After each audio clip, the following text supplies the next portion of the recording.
All right, y'all. I want to help y'all prepare for some public speaking. So we're gonna do some public speaking drills. We're gonna do some warm up exercises, some vocal exercises. Is that okay? I don't care if you think it ain't okay. We're gonna do it regardless. Is it okay? We're gonna do it anyway.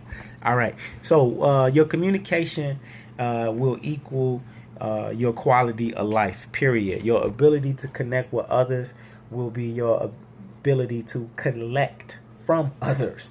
So you want to be that person that knows how to present. Even if you're not the best presenter on the planet, you want to at least have the confidence to do it and to know how to close people, know how to sell, connect with people, reach people. To do that, we have to practice public speaking skills. A lot of people talking, they like to say stuff like public speaking is the biggest fear and all that. Look, don't even think about that. If you start out thinking about fears and all of that stuff, you're thinking about the wrong thing. I want you to think public speaking is one of the number one gifts that you can use. A lot of people just don't understand it's a muscle that can be developed, just like confidence is a muscle, just like your arms are a muscle. The more that you use them, the more that they will grow, the better you will get over time. All right? When you see these celebrities and people go on TV, and trust me, the first time they went on TV or the first time they performed a song, or they weren't as good as they are now. You just didn't see all of the practice they went through. You didn't see the bad times they went up there. So you just got to put yourself on a path and don't focus on where you're at today. Focus on where you plan on being, in 120 days from now, because you're going to put in that work. All right. So one of the first steps is, before you go on stage, you want to do some exercises to warm up your vocal cords. First, before you even go up there, I encourage you to not drink anything cold, because you don't want to freeze your vocal cords. Not freeze them, but you don't want them to be too stiff. So you want to loosen up. You want to, do some exercises. So we'll do like 3 quick vocal exercises that we can do to help you. So that way, when you go on stage, you feel confident. So this first exercise is, we're going to do like a traditional tongue twister. I'm going to say it slow. We're going to say it together. We'll repeat it 3 times. How much wood would a woodchuck chuck if a woodchuck could chuck wood? I'm going to say it 3 times. We're going to speed it up. How much wood would a woodchuck chuck if a woodchuck could chuck wood? How much wood would a woodchuck chuck if a woodchuck could chuck wood? How much wood would a woodchuck chuck if a woodchuck could chuck wood? All right. Now what I want you to do is say it and intentionally try to pronounce everything, like move your entire mouth and say it fast. How much wood would a woodchuck chuck if a woodchuck could chuck wood? How much wood would a woodchuck chuck if a woodchuck could chuck wood? How much wood would a woodchuck chuck if a woodchuck could chuck wood? How much wood would a woodchuck chuck if a woodchuck could chuck wood? All right, now you're probably saying, Dwayne, why are you being so animated? Are you being silly? Yes and no. The reason why you want to do it really animated and silly is because, one, you're totally exercising your whole vocal. You want to exercise your mouth, your throat, your tongue, your everything. You want to loosen yourself up. That's one. But 2 is because if you make yourself feel silly and funny, what happens is now you've already embarrassed yourself. So by the time you hit the stage, how worse can it get? You've already done all the silliness already. You've already laughed at yourself. That's why before I go on stage, I'll do something real goofy as soon as I get up there. So now the rest of the time I'm up there, it's all fun, You got to set the tone, man. Set the tone. All right. So that's the first. How much wood would a woodchuck chuck if a woodchuck could chuck wood? All right. I do that one quite often.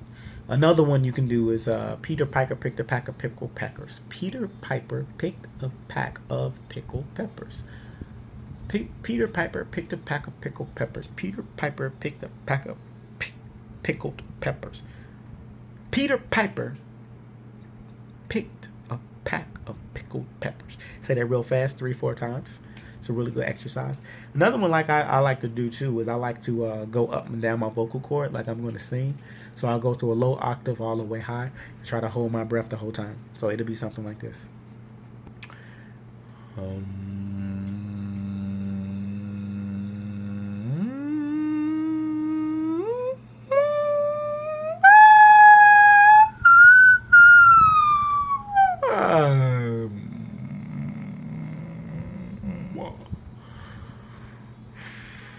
Catch your breath. Okay.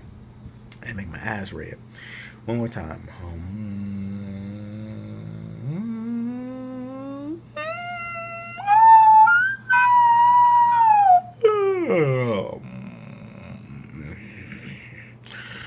All right, so going up and down the vocal cords does the same thing. It just gets your octave going.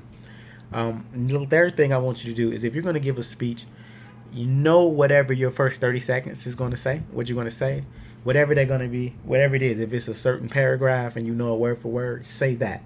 Or if you just say you're doing a comedy or you're doing a song and you know like the first 15 seconds of the lyrics, just say that and repeat it out loud wherever you're at. So that way you get comfortable saying them first 15 seconds. So when you go out there and you say it, you're going to already feel good. So, for example, in my videos, sometimes I'll say, I'm your platform partner, your hustler homie, you one and only, Jackson, all about making things happen, addicted to action. I'll say that, right? So if I know that I'm going to start my video like that, then when I'm practicing, I'll say that like 3 times, really, really loud, or I'll say it really, really low, or I'll just say it animated, or I'll say it with a deep voice, or I'll say it with a high pitch. So that way I'll say it so many different ways. By the time I go on stage and I say it again, I'm feeling comfortable because I've already done it so many times. So those are the 3 things. Do the tongue twister. And then you can just do some mouth exercises where you like,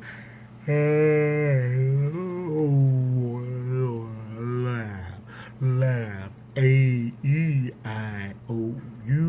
Just say vowels. A-E-I-O-U. U. Like, I'm purposely moving my tongue because the tongue helps with enunciation. And if you're not a great enunciator, don't worry about it. Hey, you know, if you got a different accent or something because you speak a different language, that's cool too. Be yourself. You don't got to speak like me or anybody else. Be you. All right? Because you are you. That's truer than true. No one else could be you quite like you. Ain't that right? All right, that's enough of him. All right, guys, we're going to put him to bed, and we're going to get up and make some more moves and keep it smooth. I'm going to eat me some of these, and then I'm going to holler at y'all later. Peace. Do these vocal exercises and subscribe.